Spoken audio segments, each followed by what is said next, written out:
전원 정지. 해협에 진입하지 마라. 일본 상선이 피격당했다.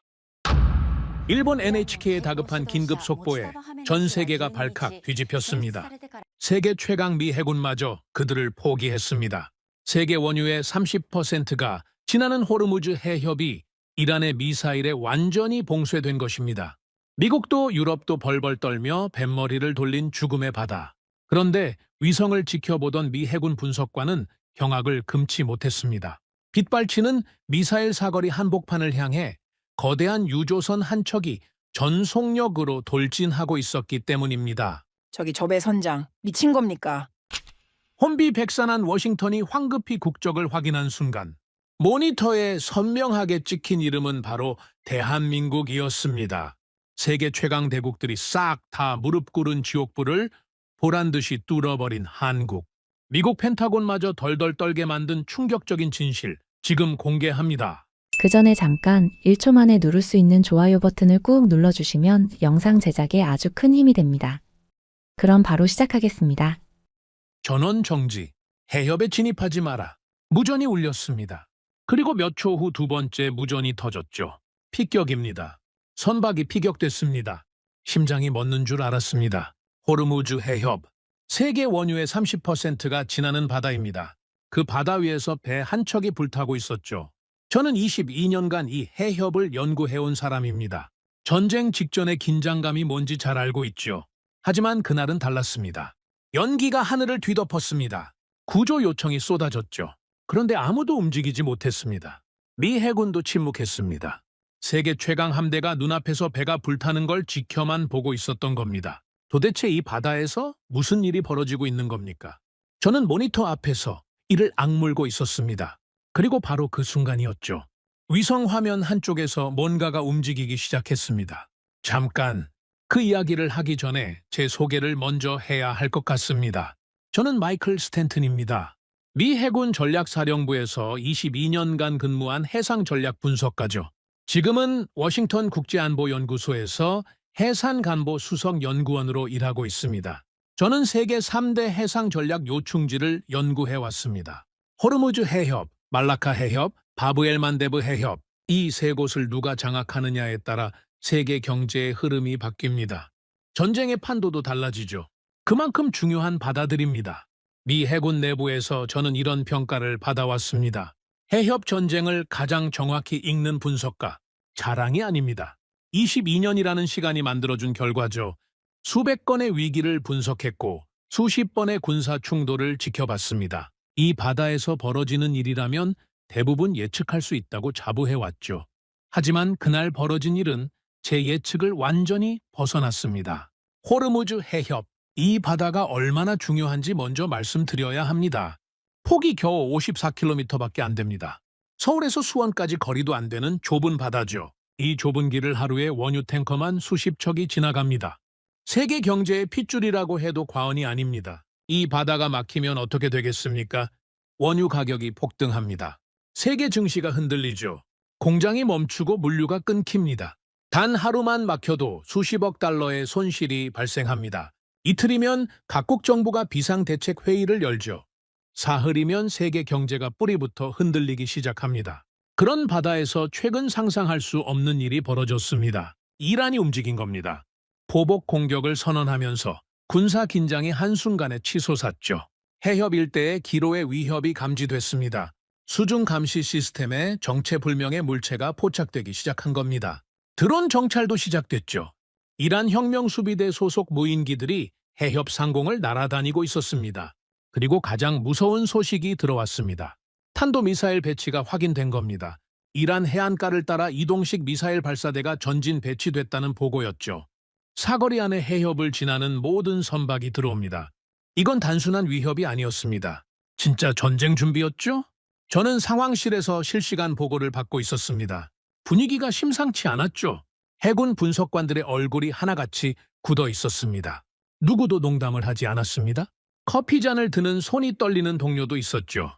20년 넘게 같이 일한 베테랑 분석관이 그 모습을 보인 건 처음이었습니다. 그리고 그날 최악의 소식이 터졌습니다. 일본 해운회사 선박이 페르시아만에서 공격을 받은 겁니다. 피격 확인. 일본 국적 화물선입니다.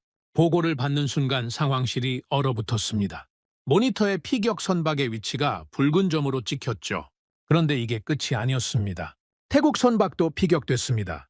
붉은 점이 하나 더 찍혔습니다. 인도 선박 피해 확인. 또 하나. 연속이었습니다. 한 척이 아니라 여러 척이 동시다발적으로 공격을 받고 있었던 겁니다. 모니터 위에 붉은 점이 늘어날 때마다 상황실의 공기가 무거워졌죠. 대체 얼마나 더 터지겠다는 겁니까? 저는 주먹을 꽉 쥐고 화면을 노려봤습니다. 피격 소식이 퍼지자 해운업계가 완전히 뒤집어졌습니다. 선박 보험료가 하루아침에 10배로 뛰었죠. 보험사들이 줄줄이 손을 떼기 시작한 겁니다. 보험이 없으면 배를 움직일 수 없습니다. 선주 입장에서는 배 한 척이 수천억 원짜리 자산이죠. 보험 없이 그걸 전쟁터에 밀어 넣을 사람은 아무도 없습니다. 해운사 긴급 회의가 열렸습니다. 해협에 못 들어갑니다. 선원들이 승선을 거부하고 있습니다. 보험사도 손 뗐습니다. 배를 움직일 방법이 없습니다. 화물 계약은 어떻게 합니까? 위약금만 수백억입니다. 회의실이 조용해졌죠. 답이 없었습니다. 배를 보내자니 선원이 죽고 안 보내자니 회사가 죽는 상황이었습니다. 그때 누군가 마지막 카드를 꺼냈습니다. 미 해군의 호위를 요청합시다. 세계 최강 해군입니다. 항공모함 전단을 보유한 나라죠. 페르시아만에 이미 전력을 배치하고 있었습니다. 이 정도 상황이면 미 해군이 나서서 상선들을 호위해 줄 거라고 다들 생각했습니다. 저도 그렇게 예상했습니다. 당연한 수순이라고 봤죠. 하지만 돌아온 대답은 충격 그 자체였습니다. 호위를 거부합니다. 이란 공격 위험이 너무 높다는 판단입니다. 저는 귀를 의심했습니다. 뭐라고 했습니까? 다시 말해보십시오. 호위 거부입니다. 군사 충돌 확대 가능성이 너무 높다는 겁니다. 세계 최강 해군이 물러난 겁니다. 말이 됩니까? 수백 척의 상선이 바다 한가운데 버려졌습니다. 선원들은 갈 곳이 없었죠. 움직이면 미사일에 맞고 멈춰 있어도 드론이 날아올 수 있는 상황이었습니다. 선원들은 가족에게 전화를 걸기 시작했습니다. 한밤중에 울리는 국제전화. 수화기 너머로 아이들 목소리가 들려왔죠.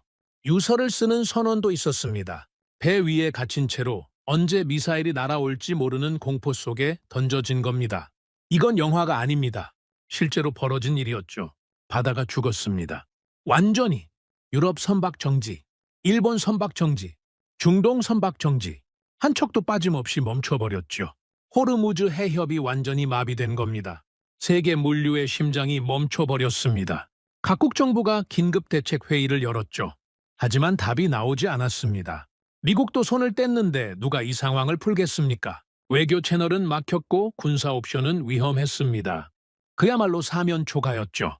저는 위성 화면 앞에 앉아 있었습니다. 22년간 해상 전략을 분석해왔지만 이런 수준의 마비는 처음이었죠. 화면 위에 점처럼 찍힌 수백 개의 선박이 전부 멈춰 있었습니다. 마치 시간이 정지한 바다 같았죠. 저는 이를 악물었습니다.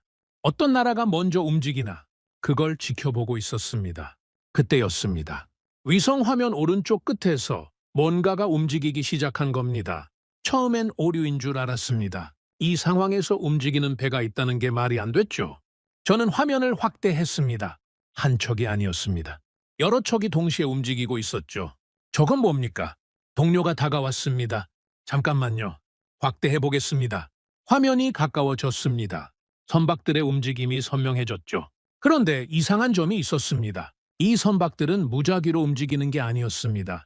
전부 같은 방향으로 같은 패턴으로 이동하고 있었죠. 일사불란했습니다. 마치 누군가가 지휘하고 있는 것처럼 정확한 움직임이었습니다. 이건 분명 중앙에서 지시를 받고 움직이는 겁니다. 국적 확인됩니까? 동료가 데이터를 넘겼습니다. 저는 화면에 얼굴을 바짝 갖다 댔습니다.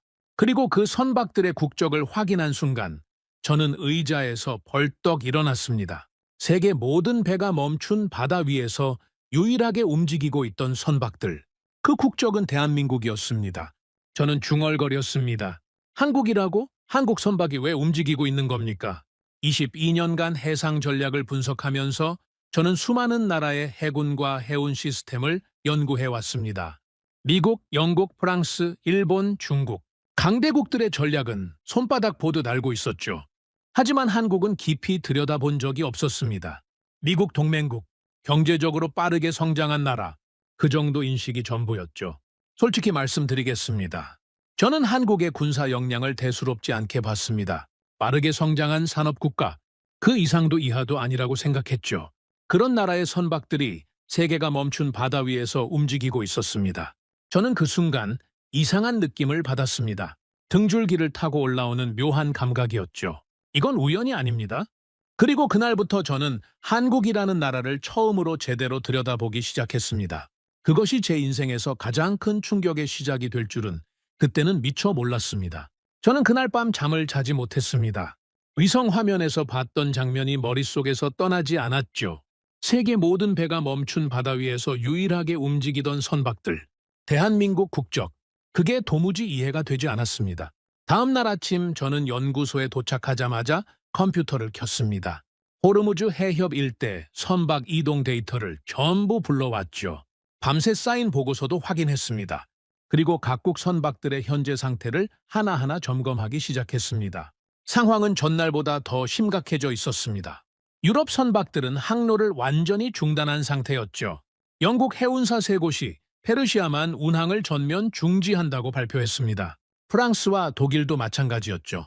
유럽 전체가 호르무즈 해협에서 발을 뺀 겁니다. 일본 상황은 더 심각했습니다.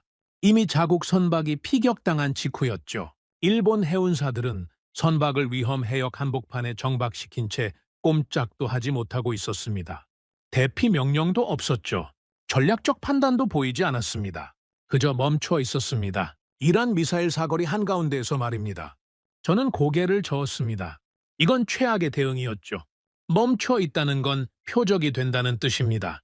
적 입장에서는 움직이지 않는 배가 가장 쉬운 먹잇감이죠.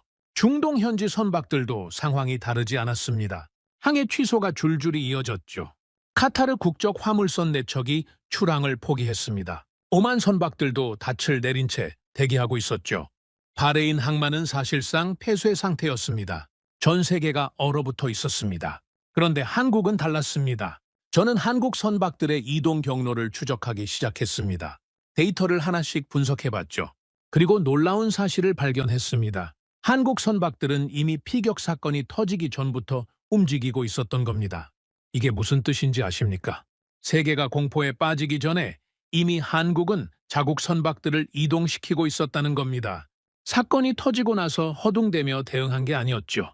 위기가 터지기 전에 이미 움직인 겁니다. 저는 화면을 들여다보며 중얼거렸습니다. 이건 실시간 대응이 아닙니다.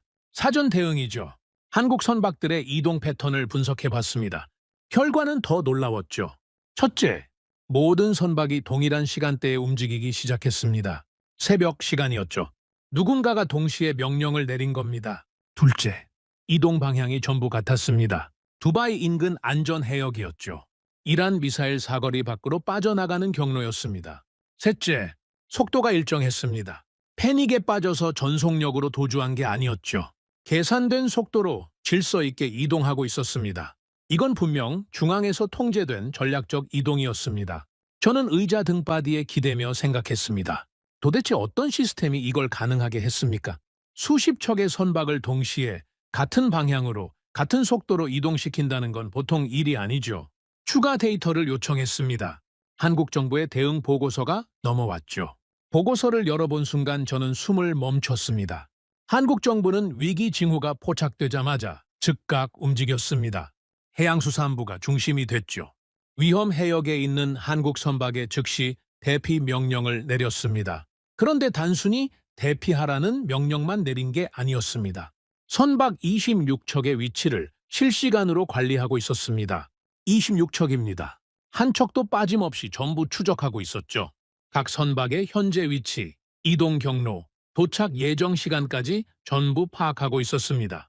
이건 단순한 모니터링이 아니었죠. 완벽한 통제 시스템이었습니다. 그뿐만이 아니었습니다.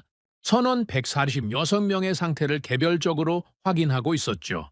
한 명 한 명의 건강 상태, 식수 보유량, 비상 연락처까지 관리하고 있었습니다. 저는 믿을 수가 없었습니다. 전쟁 직전 상황에서 선원 한 명 한 명을 챙기는 나라가 있다는 겁니까? 식량과 연료 확보 상황도 확인됐습니다. 최소 1개월 이상 버틸 수 있는 물량이 이미 확보돼 있었죠. 비상식량 배분 계획까지 수립돼 있었습니다. 저는 보고서를 읽으며 점점 더 놀라고 있었습니다. 미국은 어땠습니까? 미 해군은 호위를 거부했죠. 자국 상선 보호에 대한 구체적인 지침도 내려오지 않았습니다. 해운사들이 알아서 판단하라는 식이었죠. 세계 최강 군사력을 가진 나라의 대응이 그 정도였습니다. 일본은 더 심했죠. 자국 선박이 피격당했는데도 전략적 대응이 없었습니다. 선박들이 이란 미사일 사거리 한가운데에 그대로 정박해 있었죠. 대피 명령도 늦었고 통합 관리 시스템도 보이지 않았습니다. 유럽은 아예 포기했습니다. 항로를 중단하고 철수한 거죠. 그런데 한국은 선박 한 척 한 척, 선원 한 명 한 명까지 전부 관리하면서 체계적으로 대피시키고 있었습니다. 저는 동료에게 물었습니다. 한국이 원래 이런 시스템을 갖추고 있었습니까? 동료가 어깨를 으쓱했죠. 글쎄요, 저도 이번에 처음 봤습니다. 처음 본 건 저도 마찬가지였습니다. 22년간 각국의 해상위기 대응을 분석해왔는데 한국을 깊이 들여다본 적이 단 한 번도 없었죠. 그런데 이 정도 수준의 시스템이 갖춰져 있었다는 겁니다. 도대체 언제 이걸 만든 겁니까? 저는 데이터를 더 파고들었습니다. 그리고 또 하나의 놀라운 사실을 발견했죠. 아덴만에 대한민국 해군이 있었습니다.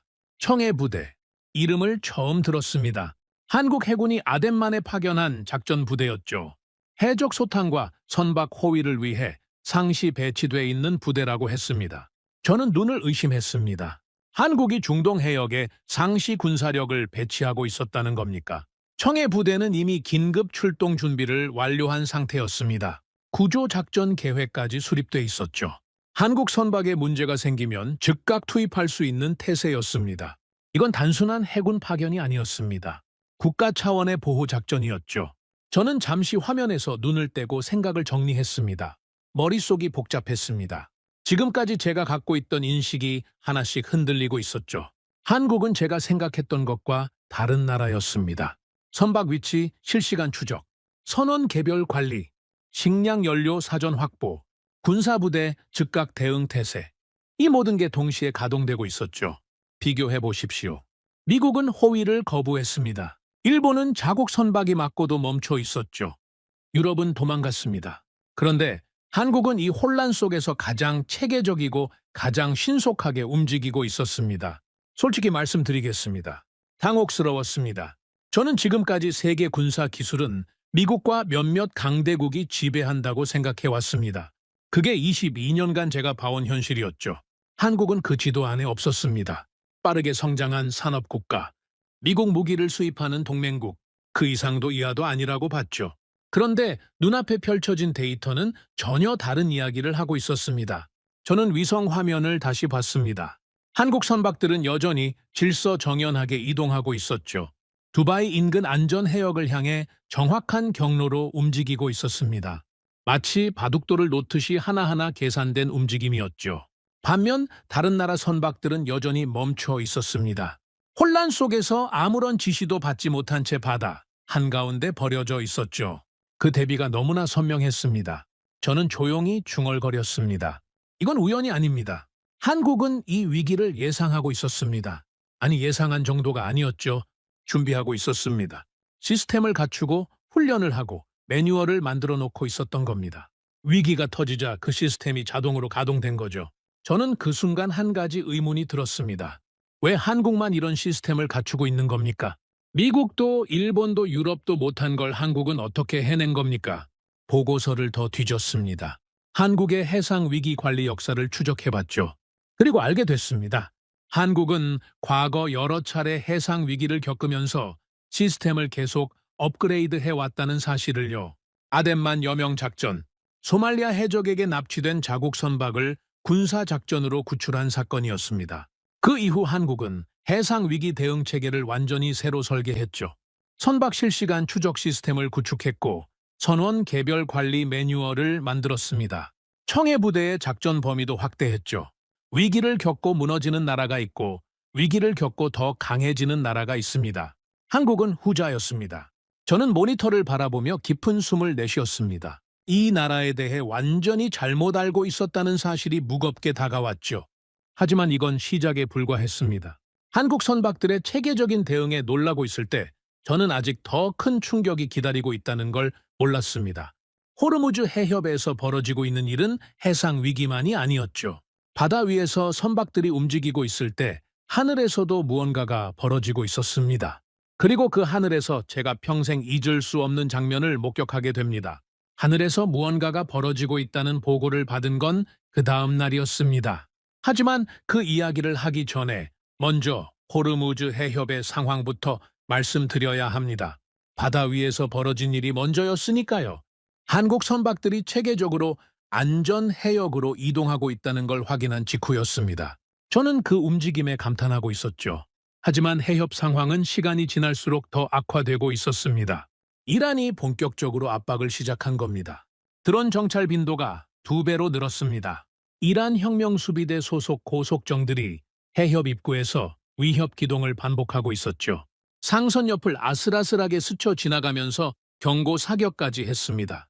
공포 분위기를 극대화하려는 의도였죠. 그리고 결정적인 보고가 들어왔습니다. 이란 해안 방어 미사일 추가 배치 확인됐습니다. 저는 지도를 펼쳤습니다. 미사일 사거리를 계산해봤죠. 결과를 보고 등줄기가 서늘해졌습니다.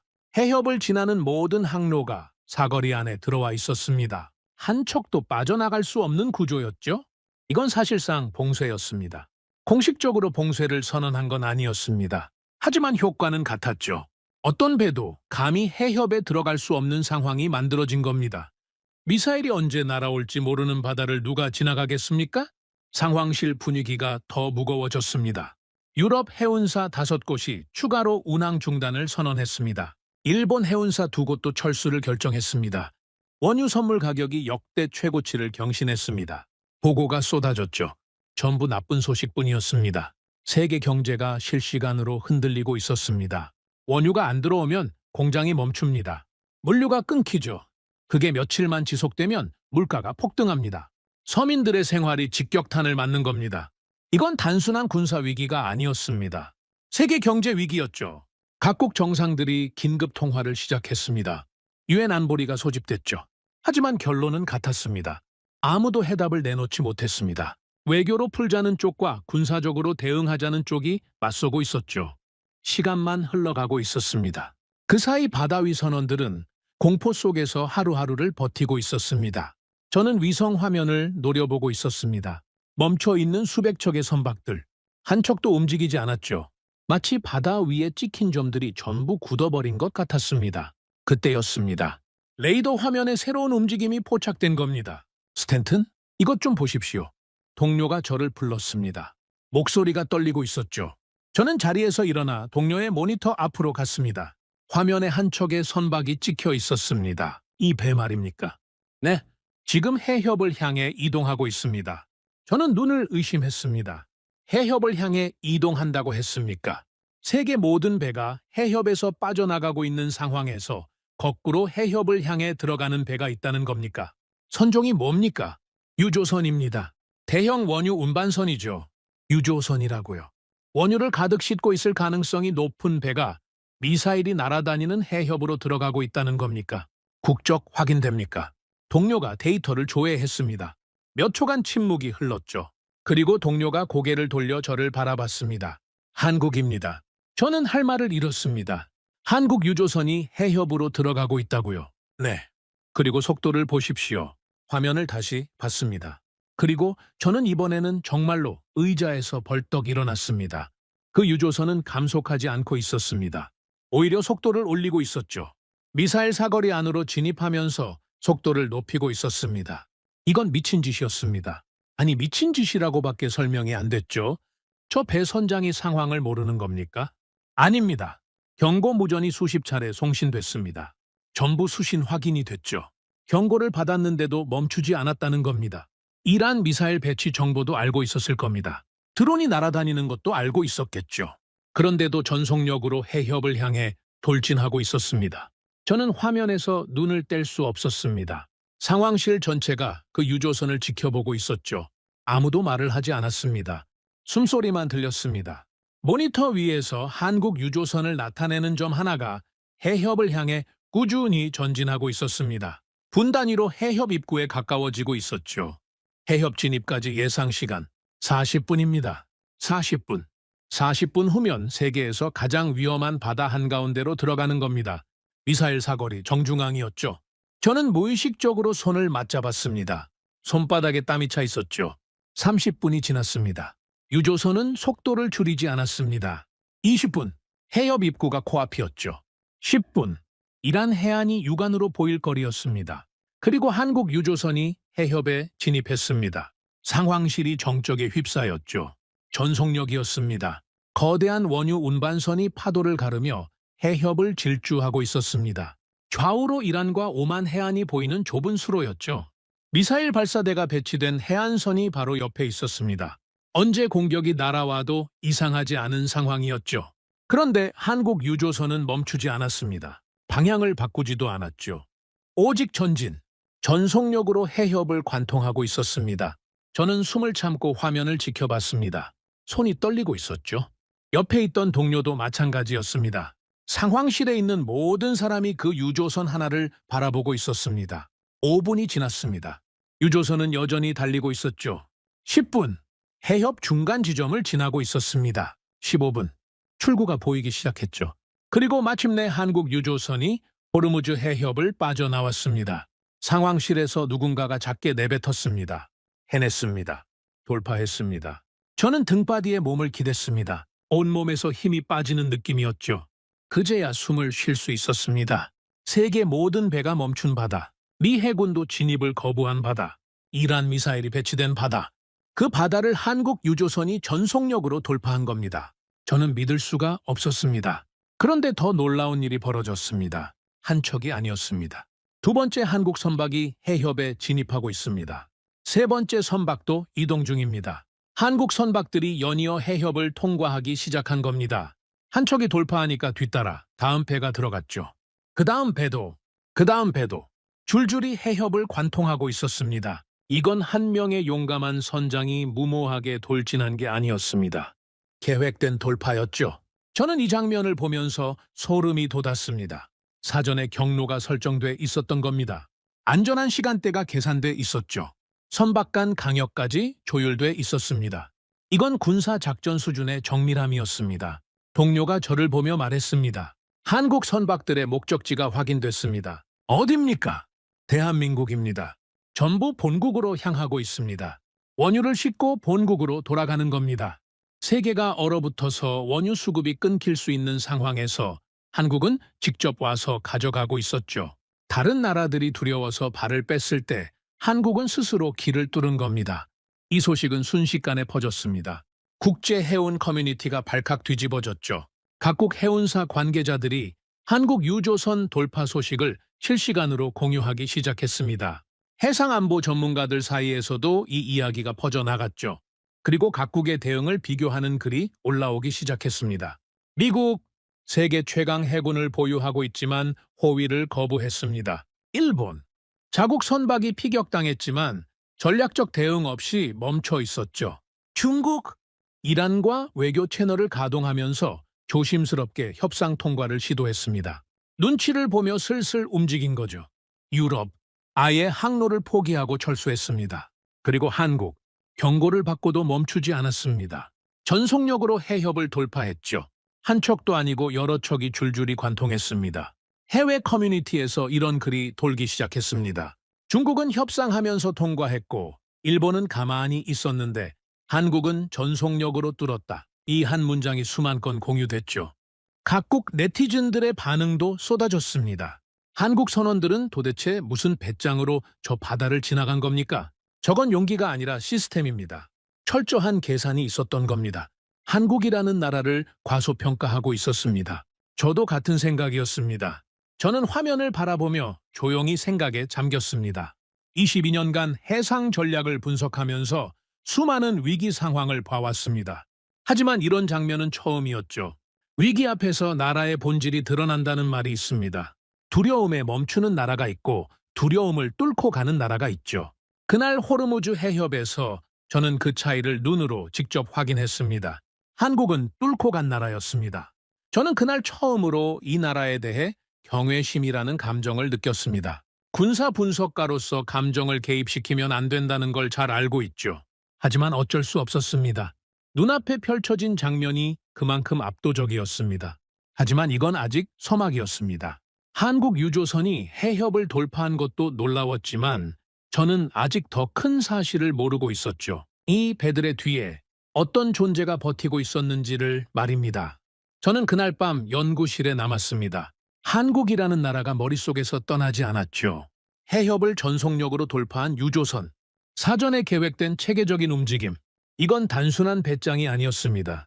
뒤에 뭔가가 있었죠. 저는 한국의 해상 대응 체계를 더 깊이 파고들기 시작했습니다. 그리고 그 과정에서 저는 전혀 예상하지 못한 존재를 발견하게 됩니다. 저는 그날 밤 연구실에 남았습니다. 한국이라는 나라가 머릿속에서 떠나지 않았죠. 해협을 전속력으로 돌파한 유조선. 사전에 계획된 체계적인 움직임. 이건 단순한 배짱이 아니었습니다. 뒤에 뭔가가 있었죠. 저는 한국의 해상 대응 체계를 더 깊이 파고들기 시작했습니다. 한국 해양수산부의 위기 관리 시스템은 이미 확인했습니다. 선박 26척 실시간 추적, 선원 145명 개별 관리, 식량과 연료 1개월 이상 확보. 이것만으로도 충분히 놀라운 수준이었죠. 하지만 뭔가 부족했습니다. 민간 차원의 관리 시스템만으로는 호르무즈 해협 전속력 돌파를 설명할 수 없었습니다. 아무리 체계적인 대피 시스템이 있어도 미사일이 날아다니는 바다를 뚫는 건 차원이 다른 문제죠. 민간 선박이 그런 결정을 내릴 수 있었던 건 뒤에서 누군가가 받쳐주고 있었기 때문일 겁니다. 군사적 지원, 그게 있었을 겁니다. 저는 한국의 중동 해역 군사 배치 현황을 검색하기 시작했습니다. 데이터베이스를 뒤졌죠. 미 해군 내부 공유 자료도 확인했습니다. 그리고 한 단어가 눈에 들어왔습니다. 청해 부대. 처음 보는 이름이었습니다. 저는 22년간 세계 해군을 분석해왔지만 이 부대의 존재를 제대로 인식한 적이 없었죠. 청해 부대가 뭡니까? 동료에게 물었습니다. 한국 해군이 아덴만에 파견한 상시 작전 부대입니다. 해적 소탕과 선박 호위 임무를 수행하고 있죠. 저는 멈칫했습니다. 상시 파견이라고 했습니까? 네. 2009년부터 지금까지 한 번도 빠짐없이 교대 파견하고 있습니다. 2009년부터 지금까지 한 번도 빠짐없이. 이건 보통 일이 아닙니다. 중동 해역에 해군 부대를 상시 배치한다는 건 엄청난 비용과 노력이 필요한 일이죠. 미국이야 전 세계에 함대를 배치하고 있으니까 당연하다고 볼 수 있습니다. 하지만 한국 규모의 나라가 중동 해역에 상시 군사력을 유지하고 있다는 건 쉽게 할 수 있는 결정이 아닙니다. 저는 청해 부대에 대한 자료를 더 요청했습니다. 자료가 넘어왔죠. 읽기 시작했습니다. 그리고 첫 번째 충격을 받았습니다. 청해 부대는 단순한 해군 파견 부대가 아니었습니다. 구축함을 중심으로 편성된 전투함대였죠. 최신 전투 체계를 갖춘 군함에 해상작전 헬기까지 탑재하고 있었습니다. 그리고 가장 눈에 띄는 부분이 있었습니다. 특수전 요원이 승선하고 있었습니다. 해군 특수전전단 소속 대원들이었죠. 대한민국 해군 최전계 특수부대원들이 이 배에 타고 있었습니다. 저는 고개를 갸우뚱했습니다. 해적 소탕과 선박 호위 임무에 왜 특수전 요원까지 배치한 겁니까? 과한 전력 배치 아닙니까? 그 이유를 알게 된 건 다음 자료를 읽었을 때였습니다. 아덴만 여명작전 2011년 1월 소말리아 해적이 한국 화학 운반선 3호주 얼리호를 납치한 사건이었습니다. 저는 이 사건을 어렴풋이 기억하고 있었습니다. 당시 뉴스에서 스쳐 지나갔던 것 같았죠. 하지만 자세한 내용은 몰랐습니다. 자료를 읽기 시작했습니다. 그리고 읽으면서 점점 자세가 바뀌었습니다. 처음엔 등을 기대고 있었는데 중간부터 몸을 앞으로 숙이고 있었죠. 3호 주얼리호가 납치됐을 때 배에는 선원 21명이 타고 있었습니다. 한국인 8명을 포함해서 여러 국적의 선원들이었죠. 해적 13명이 배를 장악하고 있었습니다. 총으로 무장한 해적들이 선원들을 인질로 잡은 겁니다. 보통 이런 상황이 벌어지면 어떻게 합니까? 대부분의 나라는 협상을 합니다. 몸값을 지불하죠. 그게 가장 안전한 방법이라고 판단하는 겁니다. 실제로 당시 소말리아 해적에게 납치된 선박 대부분이 몸값 협상으로 해결됐습니다. 한국은 달랐습니다. 한국 정부는 군사작전을 결정했습니다. 저는 이 대목에서 눈이 커졌습니다. 군사작전이라고요?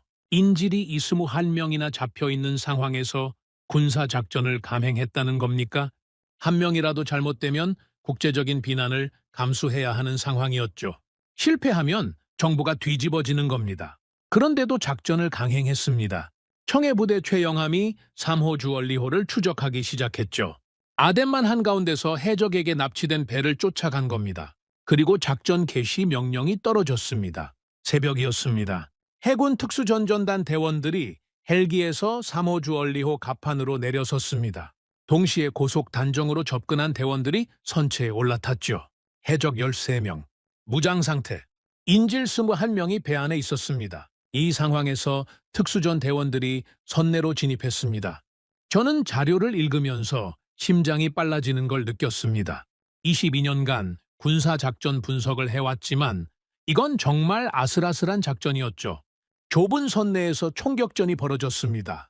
해적들은 곳곳에 숨어서 저항했죠. 좁은 복도와 기관실과 선실을 하나하나 돌파해야 했습니다. 인질이 있기 때문에 무차별 사격은 불가능했죠. 한 발 한 발이 정밀해야 했습니다. 작전 시간 단 5시간. 결과를 보고 저는 입을 다물지 못했습니다. 해적 13명 중 8명 사살, 5명 생포, 그리고 인질 21명 전원 구출. 전원입니다. 한 명도 빠짐없이 전부 구출한 겁니다. 선장이 해적의 총에 맞아 복부에 부상을 입었지만 생명에는 지장이 없었죠. 나머지 선원 수십 명은 무사했습니다. 저는 자료에서 눈을 떼고 천장을 바라봤습니다. 이게 가능한 작전입니까? 해적 소탕 작전에서 인질 전원을 구출한 사례는 전 세계적으로 극히 드뭅니다. 미국 네이비실이 수행한 선박 구출 작전에서도 인질 피해가 발생한 경우가 있었죠. 그만큼 이런 작전은 어렵습니다. 변수가 너무 많고 한순간의 실수가 인질의 목숨으로 직결되니까요. 그런데 한국 해군이 해냈습니다. 인질 전원 구출, 해적 완전 제압. 저는 동료를 불렀습니다. 아덴만 여명 작전 알고 있었습니까? 동료가 고개를 끄덕였죠. 당시 꽤 화제가 됐습니다. 하지만 우리 쪽에서는 크게 주목하지 않았죠. 크게 주목하지 않았다. 그 말이 가슴에 걸렸습니다. 인질 21명 전원 구출이라는 경이로운 결과를 낸 작전을 세계 최고의 해군이라는 미국이 크게 주목하지 않았다는 겁니다. 왜 그랬겠습니까? 한국이니까 그랬던 거죠. 한국 해군이 그 정도 작전을 수행할 수 있을 거라고 진지하게 생각하지 않았던 겁니다. 저를 포함해서 말입니다. 저는 자료를 계속 읽었습니다. 아덴만 여명 작전 이후 한국은 청해부대의 전투력을 더 강화했습니다. 특수전 요원 규모를 늘렸죠. 장비도 업그레이드 했습니다. 해상작전 헬기의 성능도 개선했죠. 그리고 가장 중요한 변화가 있었습니다. 위기 대응 매뉴얼을 완전히 새로 만든 겁니다. 선박 실시간 추적 시스템을 구축했습니다. 위험 해역에 있는 자국 선박의 위치를 24시간 모니터링하는 체계였죠. 선원 개별 관리 시스템도 만들었습니다. 비상시 청해 부대가 즉각 투입될 수 있도록 작전 연결 체계까지 완성했죠. 그제야 이해가 됐습니다. 이 장에서 제가 봤던 한국의 체계적인 대응, 선박 26척 실시간 추적, 선원 145명 개별 관리, 그게 하늘에서 뚝 떨어진 게 아니었습니다. 아덴만 여명 작전이라는 실전 경험에서 만들어진 시스템이었죠. 한국은 위기를 겪고 나서 무너진 게 아니라 시스템을 만든 겁니다. 저는 다시 현재 상황으로 돌아왔습니다. 호르무즈 해협 위기. 청해 부대는 지금 어디에 있습니까? 자료를 확인했습니다. 그리고 또 한 번 놀랐죠. 청해 부대는 이미 대응 태세에 들어가 있었습니다. 아덴만에서 작전 중이던 청해 부대가 호르무즈 해협 위기가 시작되자마자 즉각 비상태세로 전환했습니다. 구조작전 계획을 수립했죠. 한국 선박에 문제가 생기면 바로 투입할 수 있는 대기 상태였습니다. 그뿐만이 아니었습니다. 한국 유조선들이 해협을 전속력으로 돌파했을 때 청해 부대가 어디에 있었는지 아십니까? 해협 출구 부근이었습니다. 한국 유조선들이 해협을 빠져나오는 지점에서 대기하고 있었던 겁니다. 만약 유조선이 공격을 받으면 즉각 투입할 수 있는 위치였죠. 저는 소름이 돋았습니다. 이제 전체 그림이 보이기 시작했습니다. 한국의 해협 돌파는 무모한 돌진이 아니었습니다. 철저하게 계산된 작전이었죠. 해양수산부가 민간 선박을 통합 관리하고 있었습니다. 선박 이동 경로와 시간대가 사전에 계획돼 있었죠. 그리고 그 뒤에서 청해 부대가 군사적 엄호를 하고 있었습니다. 민간과 군이 하나의 시스템으로 움직이고 있었던 겁니다. 저는 미국의 대응을 떠올렸습니다. 미 해군은 호위를 거부했죠. 자국 상선들은 알아서 하라는 식이었습니다. 해운사들이 아무리 요청해도 답이 없었죠. 일본은 자국 선박이 피격당했는데도 해군을 투입하지 않았습니다. 전략적 대응이 없었죠.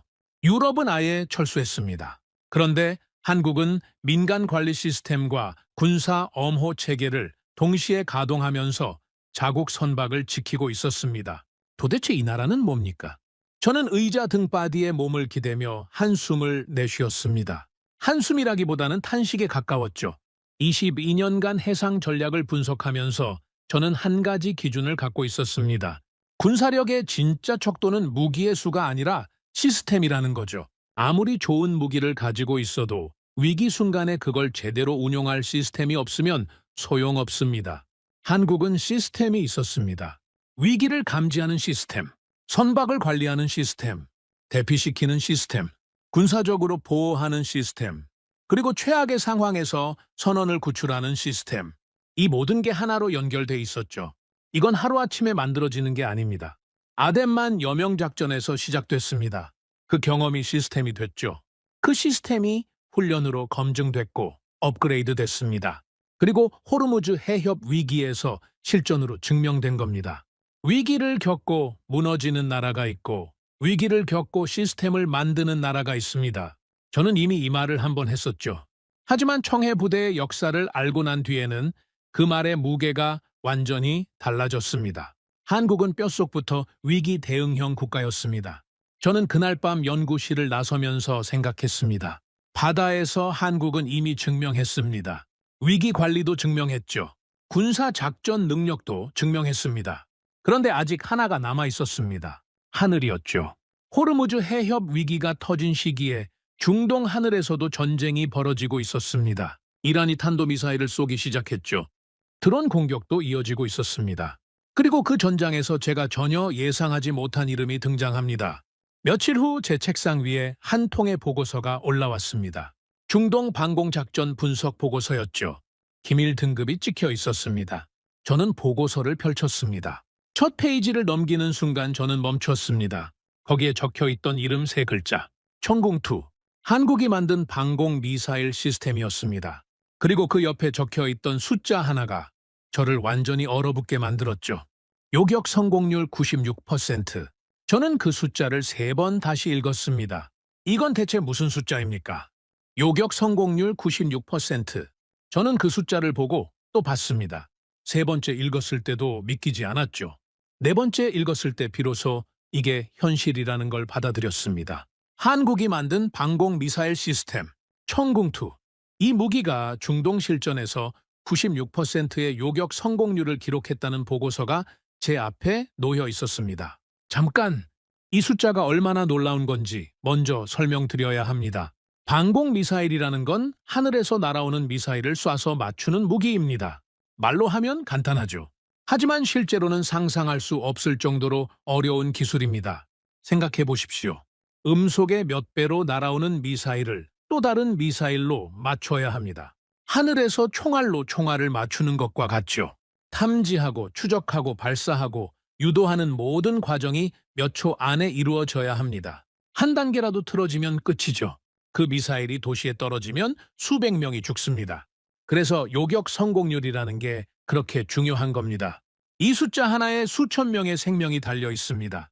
세계 최고의 방공 시스템이라고 불리는 미국의 패트리어트. 이 무기의 실전 요격률이 얼마인지 아십니까? 공식적으로는 높은 수치를 발표합니다. 하지만 군사 전문가들 사이에서는 공개된 수치보다 실제 요격률이 상당히 낮다는 분석이 꾸준히 나오고 있죠. 걸프전 당시 패트리어트의 실전 성능에 대한 논란은 지금까지도 계속되고 있습니다. 그런데 한국의 천궁2가 96%를 기록했다는 겁니다. 저는 보고서를 처음부터 다시 읽기 시작했습니다. 이야기는 호르무즈 해협 위기와 거의 같은 시기에 시작됐습니다. 해협에서 선박들이 공격당하고 한국 유조선이 해협을 돌파하고 있을 때 중동 하늘에서도 전쟁이 벌어지고 있었죠. 이란이 탄도미사일을 발사하기 시작한 겁니다. 목표는 여러 곳이었습니다. 그중 하나가 아랍에미리트였죠. 석유시설과 군사기지를 향해 미사일이 날아왔습니다. 동시에 드론 공격도 이루어졌습니다. 무인기 수십 대가 편대를 이루어 낮은 고도로 접근하고 있었죠. 복합 공습이었습니다. 이게 왜 무서운 건지 설명드리겠습니다. 탄도미사일은 높은 고도에서 빠른 속도로 떨어집니다. 마하 5 이상의 속도로 내리꽂히죠. 드론은 반대입니다. 낮은 고도에서 느린 속도로 은밀하게 접근합니다. 레이더에 잘 잡히지도 않죠. 이 두 가지가 동시에 날아오면 방공망이 혼란에 빠집니다. 위를 봐야 할지 아래를 봐야 할지 판단이 흐려지는 거죠. 레이더가 고고도 미사일을 추적하는 사이에 적어도 드론이 방어망을 뚫고 들어옵니다. 하나를 잡으면 다른 하나를 놓치게 되죠. 실제로 2019년 사우디아라비아 석유 시설이 드론과 미사일 복합 공격을 받았을 때 세계 최고 수준의 방공망이 뚫렸습니다. 패트리어트가 배치돼 있었는데도 막지 못한 거죠. 그 사건 이후 군사 전문가들 사이에서는 복합 공습에 대한 방어가 현대 전쟁의 가장 큰 과제라는 평가가 나왔습니다. 그런 복합 공습이 지금 아랍에미리트를 향해 날아오고 있었습니다. 아랍에미리트는 즉시 방공망을 가동했습니다. 보고서의 다음 페이지를 넘겼습니다. 아랍에미리트가 운용 중인 방공무기 체계 목록이 나와 있었죠. 패트리어트가 있었습니다. 미국에서 도입한 시스템이죠. 그리고 그 아래 한 줄이 더 있었습니다. 청궁2, 대한민국 생산. 저는 그 줄에서 눈이 멈췄습니다. 솔직히 말씀드리겠습니다. 저는 한국이 방공미사일을 만든다는 사실조차 제대로 인식하지 못하고 있었습니다. 한국은 패트리어트를 수입해서 쓰는 나라라고만 생각했죠. 자체 개발한 방공 시스템이 있다는 건 알고 있었지만 그게 중동 실전에 배치될 수준일 거라고는 상상도 못했습니다. 그런데 수출까지 했다는 겁니까? 중동 최전선에 배치돼 있다는 겁니까? 보고서를 계속 읽었습니다. 이란의 공격이 시작됐습니다. 레이더에 복수의 표적이 동시에 포착됐죠. 탄도미사일과 드론이 뒤섞여 있었습니다. 가장 어려운 상황이었습니다. 고고도와 저고도에서 동시에 날아오는 표적들을 구분하고 우선순위를 매기고 각각에 맞는 요격 미사일을 발사해야 하는 겁니다. 이 모든 판단이 몇 초 안에 이루어져야 하죠. 청궁2가 발사됐습니다. 보고서에 따르면 요격 미사일이 연속으로 발사됐습니다. 하나, 둘, 셋. 빠른 간격으로 하늘을 향해 치솟았죠. 발사 연기가 차에 거치기도 전에 다음 미사일이 날아올랐습니다. 몇 초 후 첫 번째 결과가 나왔습니다. 요격 성공. 날아오던 탄도미사일이 공중에서 폭발했습니다. 산산조각이 났죠. 파편이 사방으로 흩어졌습니다. 두 번째 미사일도 요격됐습니다. 세 번째도, 네 번째도 연속이었죠. 하늘에서 불꽃이 차례로 터졌습니다. 그런데 여기서 끝이 아니었습니다. 드론이 날아오고 있었습니다. 낮은 고도로 스며들듯 접근하는 무인기들이었죠. 보통 방공 시스템은 탄도미사일을 요격한 직후 적어도 표적으로 전환하는 데 시간이 걸립니다. 레이더를 재설정하고 사격 통제 컴퓨터가 새로운 표적을 할당받아야 하죠. 그 몇 초의 공백이 치명적입니다. 드론은 바로 그 틈을 노리고 들어오는 거니까요.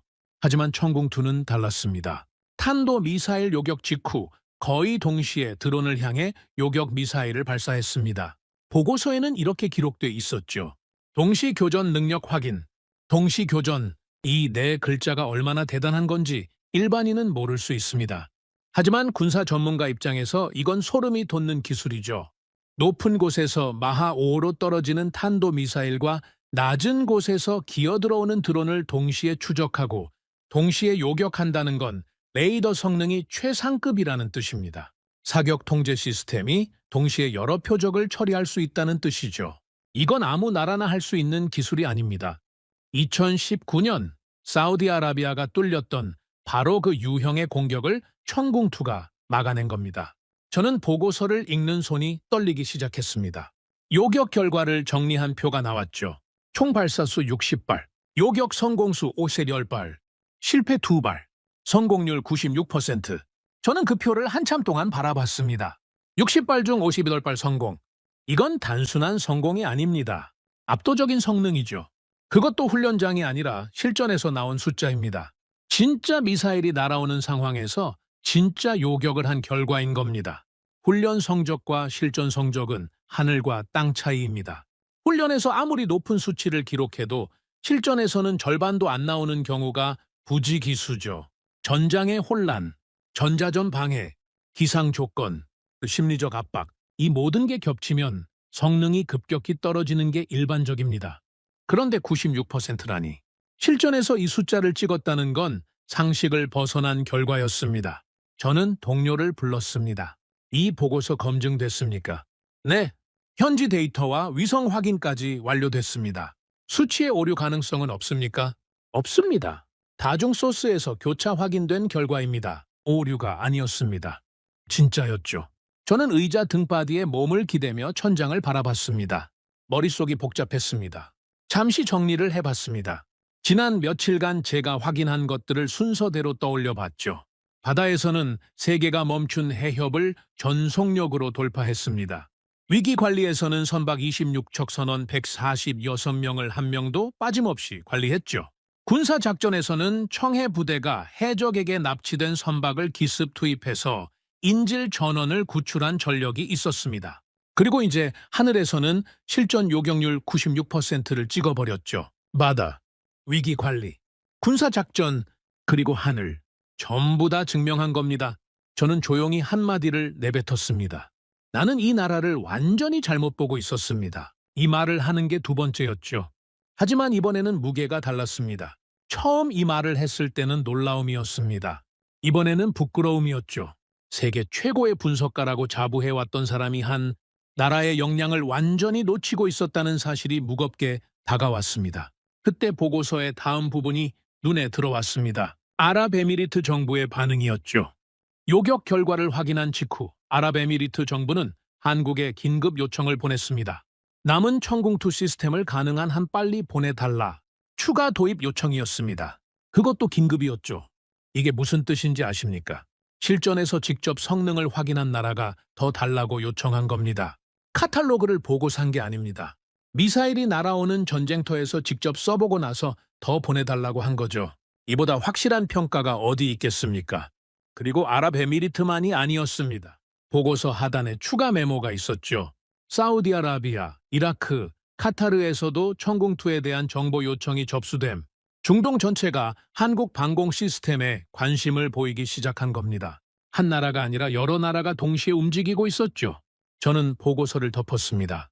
창밖을 바라보며 생각에 잠겼습니다. 22년간 저는 세계 군사 기술의 정점은 미국이라고 믿어왔습니다. 패트리어트를 넘어설 수 있는 방공 시스템은 없다고 생각했죠.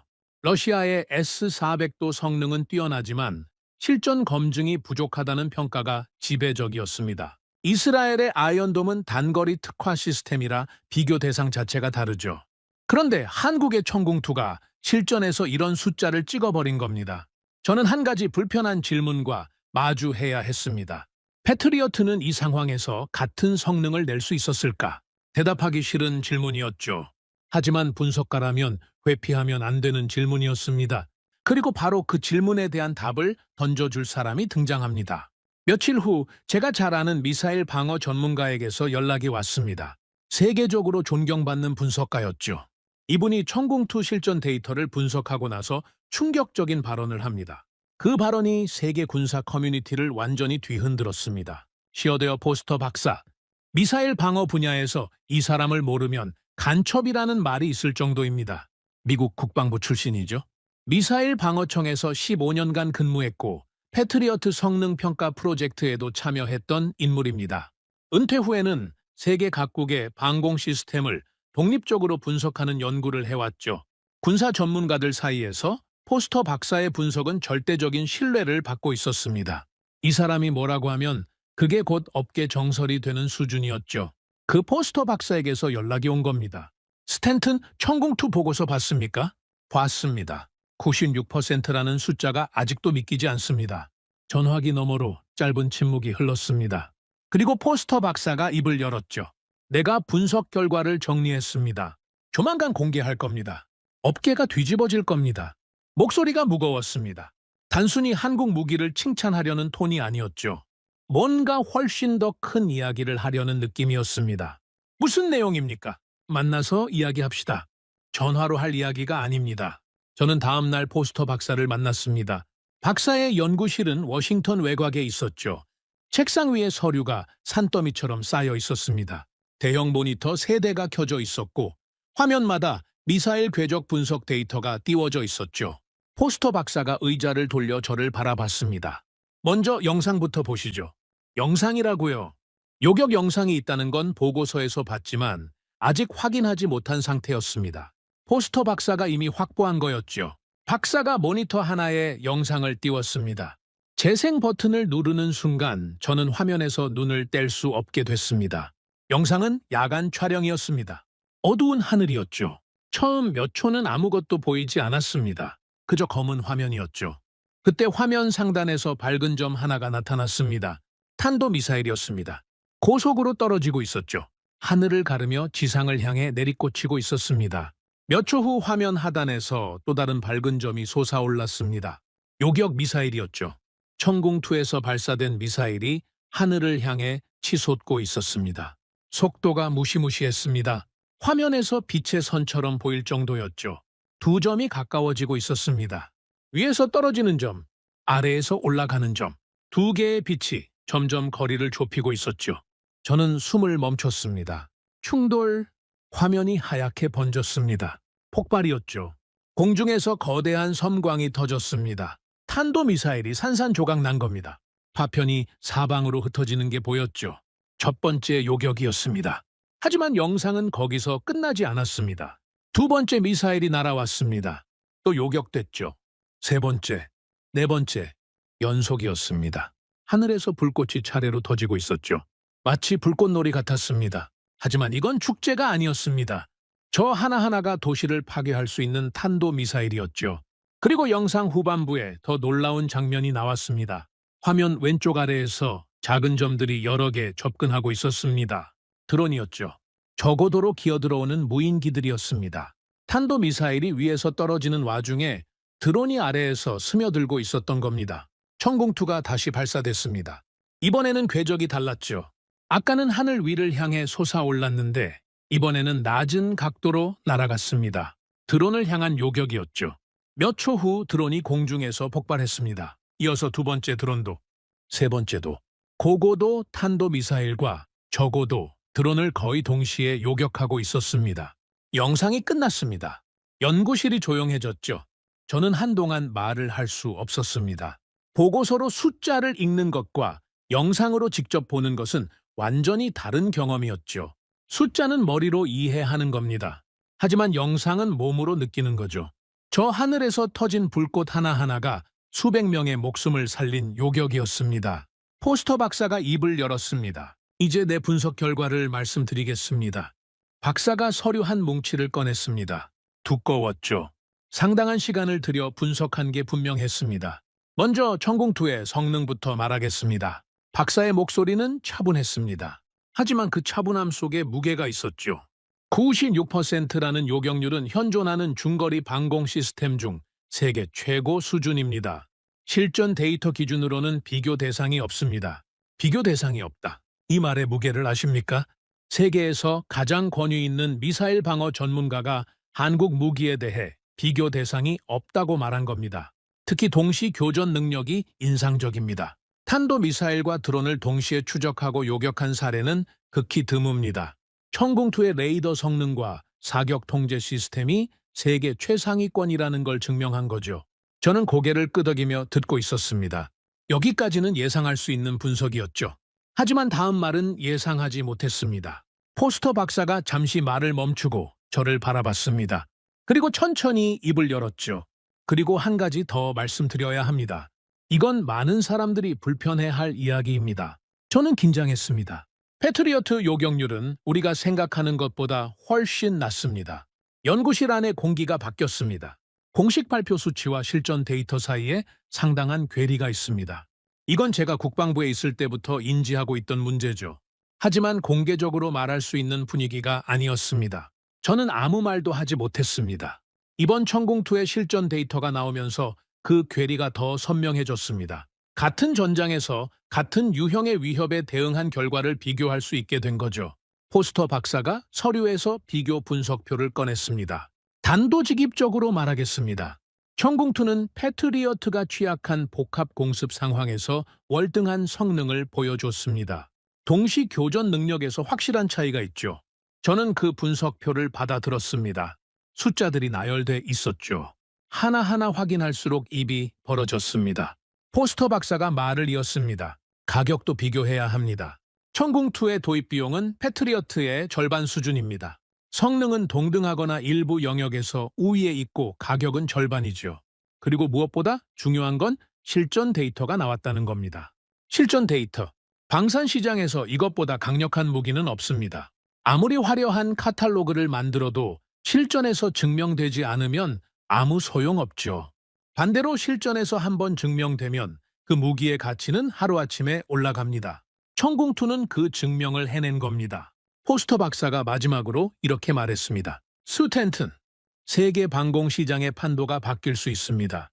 지금까지 패트리어트가 독점하다시피 했던 중동 시장에 강력한 경쟁자가 나타난 거죠. 그것도 실전 데이터를 들고서 말입니다. 저는 연구실을 나오면서 머릿속이 복잡했습니다. 포스터 박사의 분석이 공개되면 어떤 일이 벌어질지 뻔했죠. 미국 방산업계가 발칵 뒤집어질 겁니다. 패트리어트를 만드는 레이시온에게는 악몽 같은 소식이죠. 미국 정부 입장에서도 불편한 이야기입니다. 방공 시스템 수출은 미국 방산 수익의 핵심이니까요. 그리고 실제로 그렇게 됐습니다. 포스터 박사의 분석이 공개되자 세계 군사 커뮤니티가 뒤집어졌습니다. 미국 방산 전문가들 사이에서 논쟁이 폭발했죠. 포스터의 분석이 과장됐다. 패트리어트는 여전히 최고의 시스템이다. 아닙니다. 실전 데이터는 거짓말을 하지 않습니다. 천궁2의 성능은 인정해야 합니다. 한국 무기가 패트리어트를 위협한다는 건 시기상조입니다. 시기상조가 아니라 이미 현실입니다. 중동 국가들이 천궁2를 요청하고 있지 않습니까? 의견이 갈렸습니다. 하지만 갈리는 것 자체가 이미 의미 있는 변화였죠. 불과 몇 주 전까지만 해도 한국 방공 시스템은 논쟁의 대상조차 되지 못했습니다. 아무도 진지하게 다루지 않았죠. 그런데 이제 세계 최고의 전문가들이 천궁2를 놓고 격렬하게 토론하고 있었습니다. 이건 이미 판도가 바뀌고 있다는 증거였죠. 국제 군사 포럼에서도 반응이 쏟아졌습니다. 한국 방공 기술의 발전 속도가 놀랍다.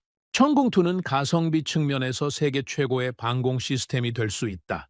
실전 검증이라는 가장 어려운 관문을 통과했다. 이제 한국 방산의 위상이 달라질 것이다. 유럽 군사 전문가들도 주목하기 시작했죠. 나토 회원국들도 한국 방공 시스템을 검토해야 한다. 이건 제가 22년간 한 번도 본 적 없는 흐름이었습니다.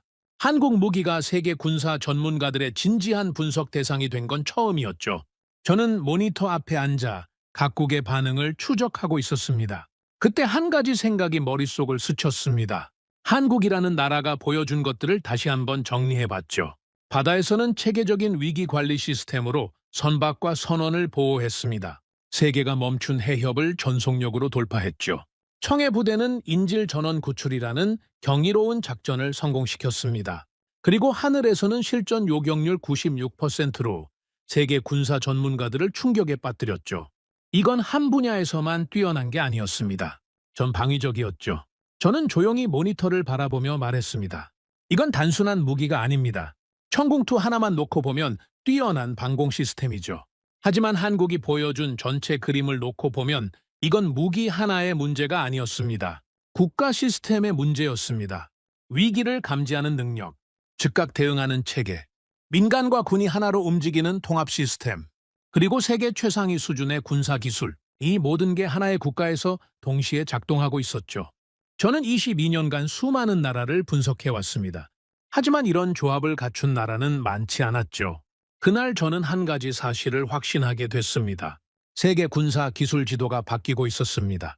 그리고 그 변화의 중심에 대한민국이 있었죠. 하지만 세계가 이 사실을 완전히 깨닫게 되려면 한 가지가 더 필요했습니다. 요격 영상이 세계 언론에 공개되는 순간이었죠. 그리고 그 순간이 다가오고 있었습니다. 요격 영상이 공개됐습니다. 처음에는 군사 전문가들 사이에서만 돌았죠. 포스터 박사의 분석 보고서와 함께 제안된 채널로 공유됐습니다. 하지만 이런 영상이 조용히 묻힐 리가 없었죠. 며칠 만에 영상이 세계 언론에 퍼지기 시작했습니다. 처음 보도한 건 중동 현지 언론이었습니다. 아랍에미리트 방공 작전 영상이라는 제목이었죠. 영상이 기사에 실리자마자 조회수가 폭발했습니다. 하루 만에 수백만 회를 넘겼죠. 그리고 세계 주요 언론이 달려들었습니다. 미국 언론이 움직였습니다. 영국 언론도 뒤따랐죠. 프랑스, 독일, 일본까지. 전 세계 군사 전문 매체는 물론이고 일반 뉴스 채널까지 이 영상을 다루기 시작했습니다. 저는 연구소 상황실에서 각국 언론 보도를 실시간으로 모니터링하고 있었습니다. 화면마다 같은 영상이 재생되고 있었죠. 어두운 밤하늘, 위에서 떨어지는 밝은 점, 아래에서 솟아오르는 밝은 점, 충돌, 섬광, 폭발, 그리고 연속되는 요격, 탄도미사일과 드론이 동시에 격추되는 장면. 세계가 그 영상을 보고 있었습니다. 반응은 폭발적이었죠. 군사 전문가들의 분석이 쏟아지기 시작했습니다. 각국 군사 포럼이 들끓었죠. 뉴스 댓글란이 터져나갔습니다. 모든 사람이 같은 질문을 던지고 있었습니다. 저 무기를 만든 나라가 한국이라고? 이 한 문장이 전 세계에서 동시에 터져나온 겁니다. 저는 모니터를 바라보며 씁쓸하게 웃었습니다. 불과 몇 주 전 제가 했던 말과 똑같았죠. 저도 처음에 그렇게 반응했으니까요. 한국이 이런 시스템을 만들었다고? 세계가 지금 제가 겪었던 충격을 똑같이 겪고 있었습니다. 하지만 영상 공개는 시작에 불과했습니다. 진짜 충격은 그 다음에 벌어졌죠. 이란의 공격이 멈추지 않았습니다. 영상이 공개된 이후에도 이란은 계속해서 미사일과 드론을 발사했습니다. 오히려 공격 강도가 높아졌죠. 한 번에 날아오는 미사일 수가 늘었습니다. 드론 편대의 규모도 커졌죠. 반공망을 압도하려는 시도였습니다. 물량으로 뚫겠다는 겁니다. 군사 전문가들 사이에서 긴장감이 돌았습니다. 첫 번째 공격에서 96%를 기록했다고 해서 다음에도 그렇다는 보장은 없으니까요. 공격 규모가 커지면 방공 시스템에 과부하가 걸릴 수 있습니다. 요격 미사일 재고가 바닥날 수도 있죠.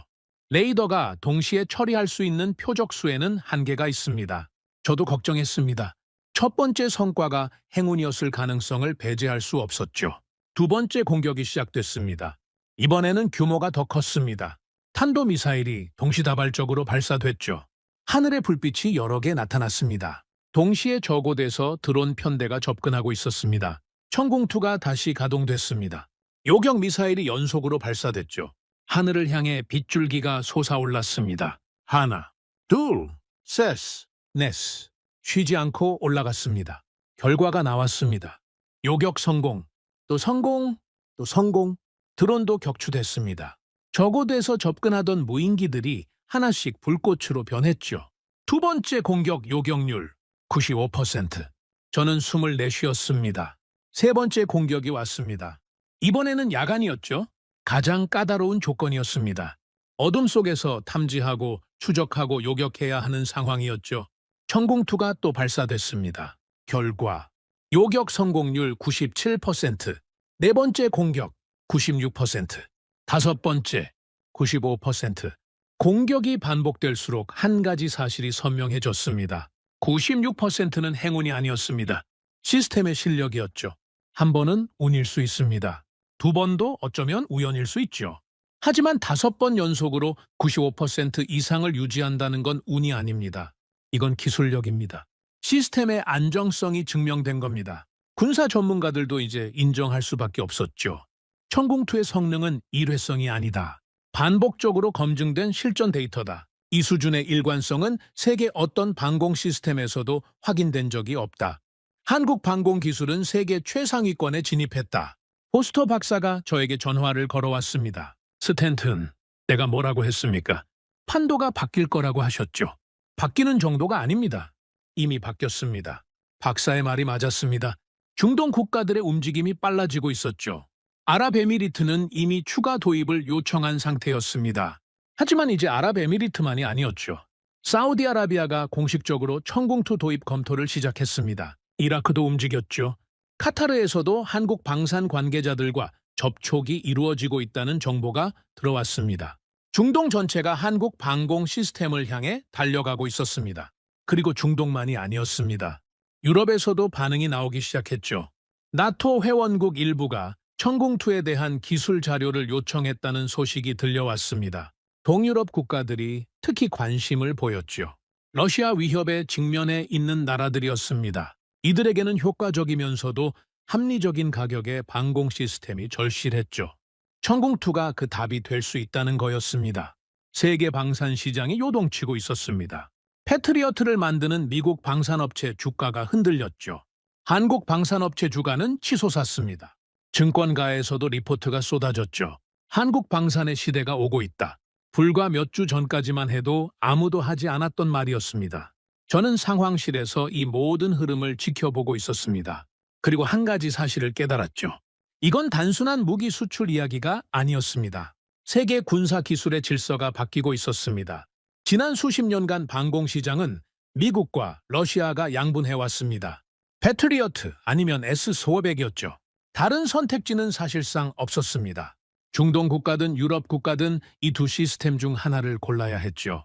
그런데 이제 세 번째 선택지가 나타난 겁니다. 한국의 천궁2. 성능은 패트리어트급, 가격은 절반, 그리고 실전에서 검증까지 완료. 이 조합은 무기 시장에서 가장 강력한 카드입니다. 어떤 나라가 이걸 거부할 수 있겠습니까?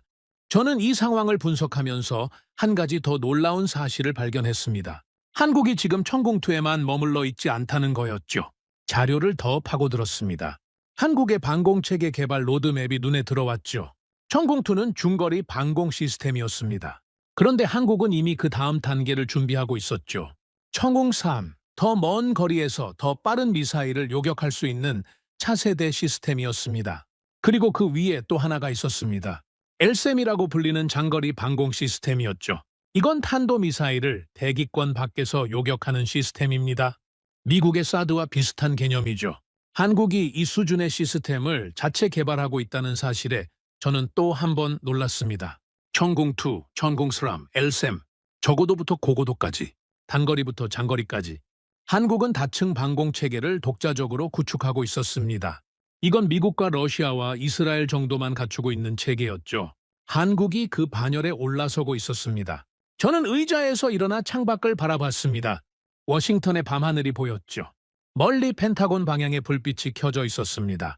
저 건물 안에서도 지금 이 상황을 분석하고 있을 겁니다. 미국 국방부가 한국 방공 시스템의 부상을 어떻게 받아들이고 있을지 궁금했죠. 불편할 겁니다. 당연히 불편하겠죠. 미국에게 방공 시스템 수출은 단순한 장사가 아닙니다. 외교적 영향력의 도구이기도 하죠. 패트리어트를 도입한 나라는 자연스럽게 미국 안보 체계에 편입됩니다. 부품 공급과 유지, 보수와 업그레이드를 미국에 의존해야 하니까요. 그게 미국의 동맹 전략이었습니다. 그런데 천궁2가 그 구도를 흔들고 있었죠. 중동 국가들이 한국 시스템을 선택하면 미국에 대한 의존도가 낮아집니다. 그건 미국의 영향력이 줄어든다는 뜻이죠. 단순한 무기 판매 경쟁이 아니라 지정학적 판도의 변화였습니다. 저는 쓴웃음을 지었습니다. 22년간 미 해군에서 일하면서 저는 늘 미국이 중심인 세계를 봐왔습니다. 군사기술도 미국이 정점이었죠. 동맹국들은 미국의 우산 아래에 있었습니다. 그게 당연한 질서라고 생각했죠. 그런데 지금 한국이라는 나라가 그 질서에 균열을 내고 있었습니다. 불과 몇 주 전만 해도 저는 한국을 빠르게 성장한 산업국가 정도로 봤습니다. 미국 무기를 수입하는 동맹국이라고 생각했죠. 한국의 군사 기술을 진지하게 분석한 적이 한 번도 없었습니다. 그게 얼마나 오만한 시각이었는지 이제야 깨닫고 있었죠. 바다에서 증명했습니다. 선박 관리 시스템으로 증명했죠. 청해 부대로 증명했습니다. 해협 전속력 돌파로 증명했죠. 그리고 하늘에서 천궁2로 최종 증명을 해냈습니다. 한 분야가 아니었습니다. 전 방위적이었죠. 바다와 하늘과 시스템, 위기 관리와 군사 작전과 첨단 기술, 모든 영역에서 동시에 증명한 겁니다. 저는 그날 밤 연구실에 홀로 앉아 있었습니다. 모니터에는 여전히 각국 언론 보도가 흘러가고 있었죠. 천궁2 관련 기사가 쉬지 않고 올라오고 있었습니다. 저는 조용히 고개를 끄덕였습니다. 마지막 의문이 사라진 순간이었죠. 처음에는 의심했습니다.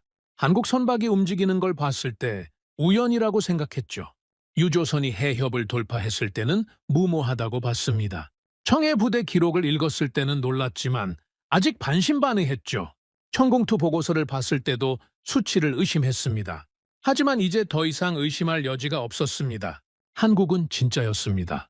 그리고 세계도 그 사실을 깨닫기 시작하고 있었죠. 저는 모니터를 끄고 연구실을 나왔습니다. 복도를 걸으며 생각했죠. 이 이야기는 아직 끝나지 않았습니다. 세계의 반응은 이제 시작이었죠. 중동만이 아니었습니다. 아시아에서도 놀라운 반응이 쏟아지고 있었습니다.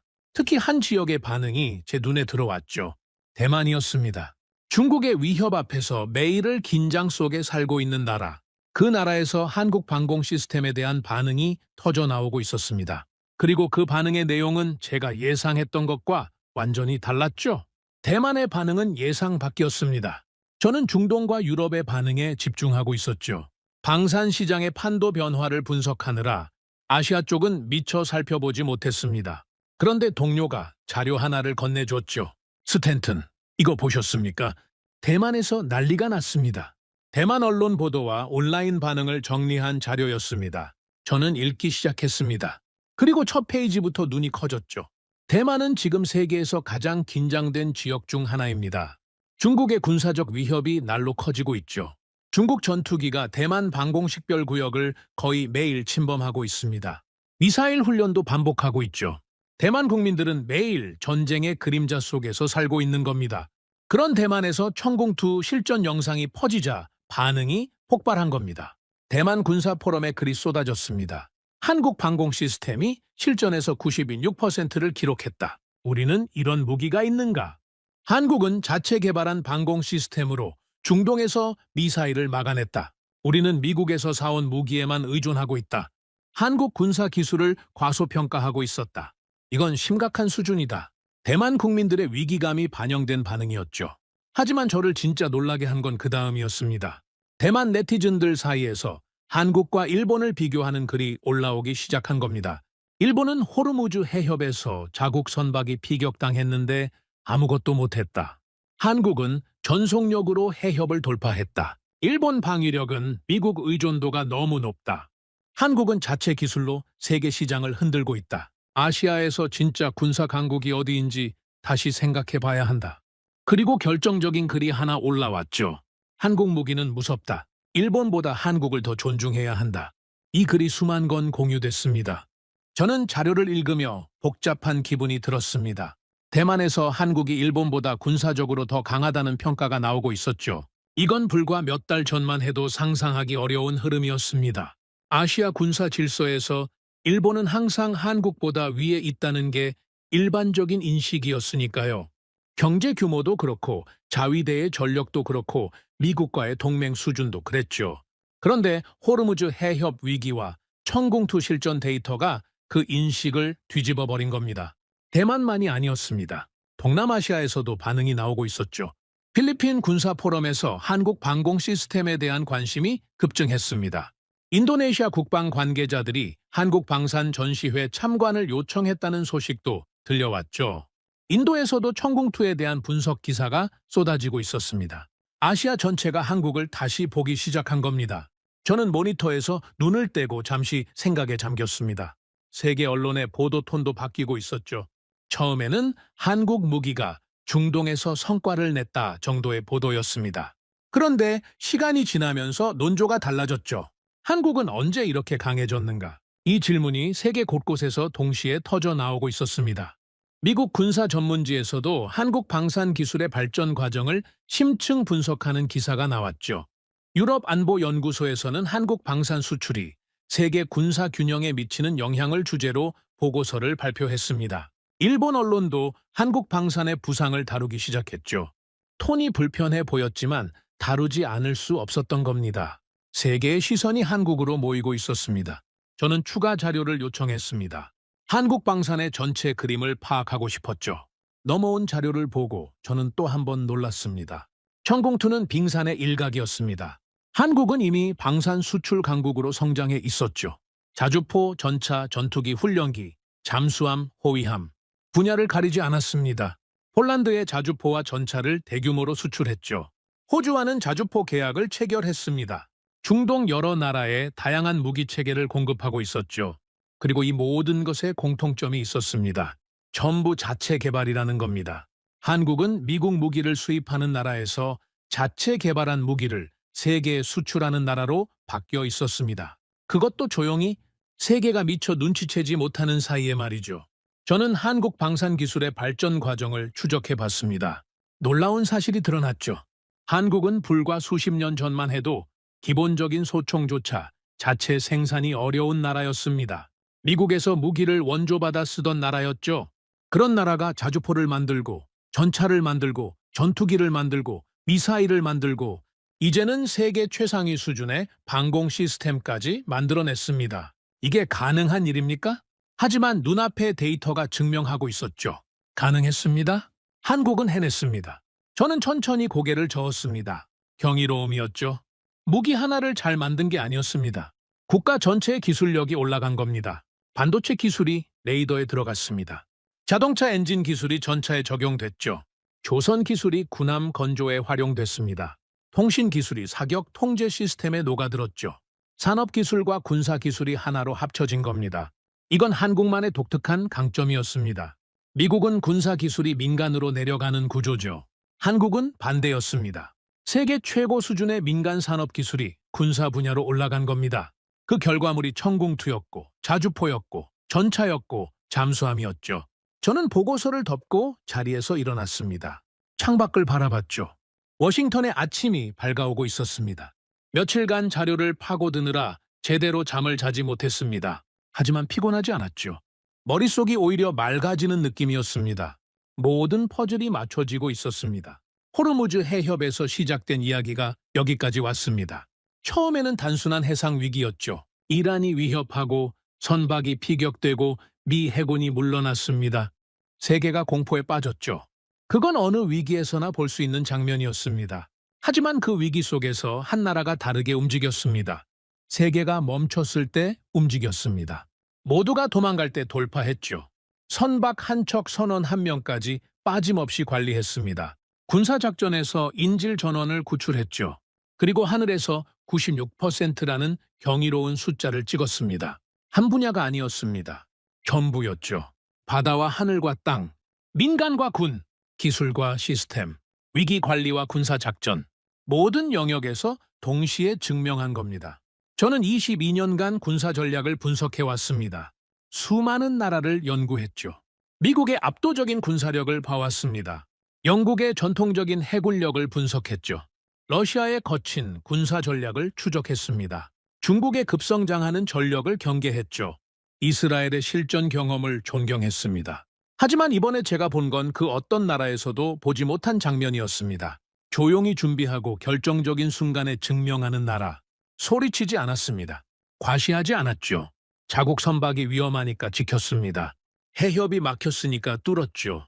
미사일이 날아오니까 막았습니다. 그게 전부였습니다. 화려한 선전도 없었고 세계를 향한 과장된 자랑도 없었죠. 그냥 했습니다. 묵묵히. 그리고 세계가 뒤늦게 깨달은 겁니다. 이 나라가 얼마나 강한지를. 저는 연구실 책상 앞에 앉았습니다. 모니터를 켰죠. 빈 화면이 저를 바라보고 있었습니다. 저는 키보드 위에 손을 올렸습니다. 22년간의 분석과 경력에서 가장 쓰기 어려운 보고서를 작성해야 했죠. 제목을 입력했습니다. 세계 해상 안보 판도 변화 분석 보고서. 그리고 첫 문장을 썼습니다. 세계 군사 기술 지도가 바뀌고 있다. 그 중심에 대한민국이 있다. 펜을 내려놓고 화면을 바라봤습니다. 22년 전 저는 미 해군에 입대하면서 한 가지 신념을 갖고 있었습니다. 세계 군사 기술의 정점은 미국이라는 거였죠. 그건 22년간 흔들리지 않았습니다. 하지만 지금 저는 그 신념을 수정해야 하는 상황에 놓여 있었습니다. 미국은 여전히 세계 최강입니다. 그건 변하지 않았죠. 하지만 이제 미국만이 정점인 시대는 끝나고 있었습니다. 새로운 나라가 올라오고 있었죠. 조용히, 하지만 확실하게. 그 나라가 대한민국이었습니다. 저는 보고서를 마무리하며 마지막 문장을 썼습니다. 진짜 강한 나라는 소리치지 않습니다. 조용히 준비하고 결정적인 순간에 증명하죠. 호르무즈 해협 위기에서 그 사실을 증명한 나라. 대한민국. 저는 평생 이 나라를 잊지 못할 겁니다. 오늘의 사연은 여기까지입니다. 구독과 좋아요는 영상 제작에 아주 큰 힘이 됩니다. 지금까지 감동테라스 저는 소희였습니다. 오늘도 우리 구독자님들의 가정에 따뜻한 행복이 가득하시길 진심으로 바라겠습니다. 긴 영상 끝까지 시청해주셔서 정말 감사합니다. 내일 더 좋은 이야기로 찾아뵙겠습니다. 감사합니다.